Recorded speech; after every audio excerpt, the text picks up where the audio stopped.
దేవుని కుమారుల ప్రత్యక్షత వరకు సృష్టి మిగుల ఆశతో తేరుచూచుచూ కనిపెట్టుచున్నది. ఏలైనగా సృష్టి నాశనమునకు లోయైన దాస్యములో నుండి విడిపింపబడి, అండర్లైన్ దాట్, దేవుని పిల్లలు పొందబోవు మహిమగల స్వాతంత్ర్యము పొందునన్న నిరీక్షణ గలదై స్వేచ్ఛగా కాక దానిని లోబర్చిన వారి మూలముగా వ్యర్థపరచబడిను. సృష్టి యావత్తు ఇదివరకు ఏకగ్రీవముగా మూలుగుచు ప్రసవేద పడుచున్నదని ఎరుగుదుము. పిల్లరా, సృష్టి దాసత్వంలో ఉంది. మానవుడు దాసత్వంలో ఉన్నాడు. సాతానికి దాసుడైనాడు. మానవుడు విడిపించబడాలి. ఈ సత్యము లోపట వెలుపట ముద్రలు వేసి ఎవరు ఓపెన్ చేయలేని, తెరవలేని స్థితిలో ఉన్నట్టుగా చూస్తాం. దానియేలు గ్రంథంలో మనం వెళ్ళి చూసినట్లయితే దానియేలు గ్రంథంలో చూస్తాం, ముద్ర వేయబడింది. దాన్ని తెరిచేవారు ఎవరూ లేరు. తెరిచే మహానుభావుడు కావాలి, తెరిచే గనుడు కావాలి. ఎవరు తెరుస్తారు? భూలోకంలో కానీ, పరలోకంలో కానీ, భూమి క్రింద కానీ ఈ గ్రంథాన్ని విప్ప యోగులు ఎవరూ లేరు. అప్పుడు యోహాను గారు ఏడుస్తూ ఉండగా, దావీదుకు చిగురు, యూదాగోత్రపు సింహం యేసు ప్రభువారు విప్పడానికి ముందు వచ్చినట్లుగా చూస్తూ ఉన్నాం. యేసు ప్రభువారు ఈ లోకానికి వచ్చారు. పిల్లరా, తన ప్రజలను వారి పాపముల నుండి రక్షించిన వరకు, నశించుచున్న మానవాళిని రక్షించిన వరకు రక్షకునిగా యేసు ప్రభువారు ఈ లోకానికి వచ్చి ఆ ప్రభు యొక్క శిలువ యాగము ద్వారా మానవుడు పాపము నుంచి విడిపించబడినట్లుగా చూస్తూ ఉన్నాం. నీ నమ్మనిక జీవితాల్లో ప్రభుని ఆత్మ నీతో గోజాడుతుంది. ఈ సత్యాన్ని గమనించాలి. ప్రియ తమ్ముడు, ప్రియ చెల్లెమా, పాప బంధకాలలో నువ్వు విడిపించబడ్డావా? నీటిలో అశాంతి ఎందుకు? నీటిలో అసమాధానం ఎందుకు? బాధ్యపత్రులుగా మీ ఎదురుగా ఎందుకు పట్టడం లేదు? బిడ్డలుగా మీ తల్లిదండ్రుల మాట వినకుండా అవిధేయులుగా ఎందుకు మీరు జీవిస్తున్నారు? గమనించాలి. ఆజ్ఞాతిక్రమమే పాపం. ఆది మానవుడు ఆదాము పాపం చేశాడు, ఆజ్ఞను అతిక్రమించాడు. దాని ద్వారా సంక్రమించిన ఓ మానవుడా, నీవు కూడా పాపం చేస్తున్నావు. నీకు విడుదల కావాలి. ఆ విడుదలను డిక్లేర్ చేయడానికి, ఆ విడుదలను ప్రకటించడానికి యేసు ప్రభువారు ఈ లోకానికి వచ్చారు.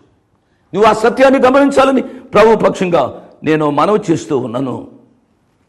కాబట్టి విమోచన మనకు దయచేయబడింది. ఆ విమోచన నువ్వు పొందవా?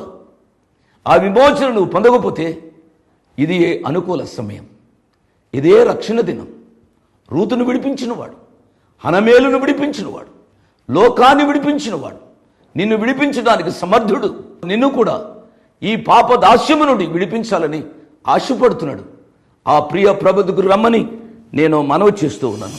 అప్పుడు నేను యెహోవాననియు నా కొరకు కనిపెట్టుకొనువారు అవమానము నొందరనియు నీవు తెలుసుకొందువు. మనం తెలుసుకుంటాం ఆయన యెహోవా అని.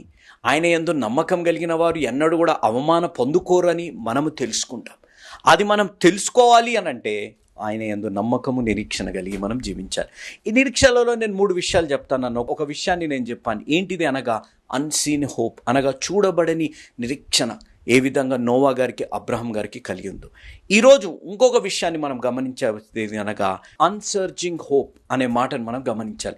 మన జీవితాల్లో దేవుడు ఎందుకు నిరీక్షణ కలుగుతుంటారు. నిరీక్షణ కలగంగానే దేవుడు ఆ నిరీక్షణకు తగ్గట్టు మన జీవితాల్లో ఫలితాలు ఇస్తుంటారు. ఆ నిరీక్షణకు తగ్గట్టు మన జీవితాల్లో, నమ్మకానికి తగ్గట్టు మన జీవితాలు ముందు కొనసాగి మనం కొన్ని ఫలితాలు చూస్తుంటాం కదా. Will see some fruits when we have hope అనేది. కొన్ని సందర్భాల్లో ఆ ఫ్రూట్స్ వచ్చినప్పుడు ఆ నిరీక్షణ ఒక సందర్భానికి వచ్చే వరకు ఆ నిరీక్షణలో ఇంకా మనం ముందు కొనసాగకుండా అక్కడే దేవుడు ఆపుతారు. నేను చెప్పే మాట మీరు చాలా జాగ్రత్త.